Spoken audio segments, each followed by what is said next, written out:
As a director ముందు అంటే ఒక విక్రమ్ ఆయన పీక్ అనుకుంటే కనుక కొంచెం తగ్గింది. బట్ ఓవరాల్గా అన్ని ఎక్కడా బాగాలేదని లేదు. It's good film. కాకపోతే గ్రేట్ ఫిలిమా అంటే కనుక there are some. And Vikram సినిమా కలెక్షన్ ఈజీగా దాటేస్తారు. అది అసలు రజనీకాంత్ గారికి అబోవ్ యావరేజ్ ఉన్న ఫ్యాన్స్ ఎక్కడికో తీసుకెళ్తారే దట్స్.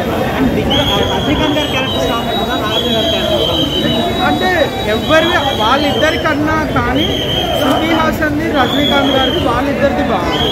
ఓవరాల్గా వాళ్ళిద్దరు స్క్రీన్ టైం అయినా కానీ వాళ్ళిద్దరు బాగా చేశారు, చాలా బాగా చేశారు. నేను మాట్లాడి చెప్పలేదు. అండ్ కలెక్షన్స్ ఎంత ఉంటుంది?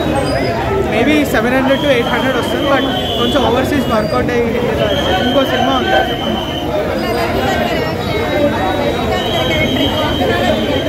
నాగార్జున గారిది తక్కువే ఉంది, స్క్రీన్ టైం కూడా తక్కువ ఇచ్చారు. రజనీకాంత్ గారిదే ఇంకా వన్ మ్యాన్ షో మొత్తం సినిమా అంతా బాగా సెట్ అయ్యారు. ఆ రోల్కి ఆయన వేసుకున్న డ్రెస్ అవన్నీ ఫిట్ కూడా బాగా సెట్ అయ్యారు నాగార్జున గారు. మన Nagarjuna fans music was okay.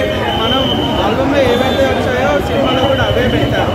So scenes పరంగా పెట్టిన పరంగా బాగా చేస్తారు. లోకేష్ వాజ్ గుడ్, ఫెంటాస్టిక్ కాదు కానీ ఇట్ వాజ్ గుడ్. ఎందుకంటే లోకేష్ యూఎస్పీ ఆ ఫాస్ట్ టేకింగ్ ఆ ఎడిటింగ్ కట్స్ అవి ఏమీ లేదు. ఓవరాల్గా ఒక మూవీ పరంగా అయితే చాలా బాగా చేస్తారు. ఆర్ట్ డైరెక్షన్ కొరియోగ్రఫీ కూడా. అంటే నేను అప్పుడు భాష చూడలేదు కానీ బట్ ఇదైతే ఐ డోంట్ నో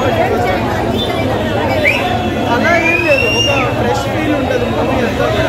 రజనీకాంత్ గారు వెళ్ళేస్తారు కొట్టేస్తారు అలా కాకుండా రజనీకాంత్ గారిని ఒక బెటర్ ఒక మోర్ హ్యూమన్ యాంగిల్లో చూపించారు. యాక్చువల్లీ ఆమిర్ ఖాన్ గారిది కూడా ఆయన 5 minutes లాస్ట్లో వచ్చారు క్యామియో పరంగా. అదే ఉన్న క్యామియోస్ అందరిలోకి ఉపేంద్ర గారిది ఆ హై అయితే ఆయన వచ్చింది.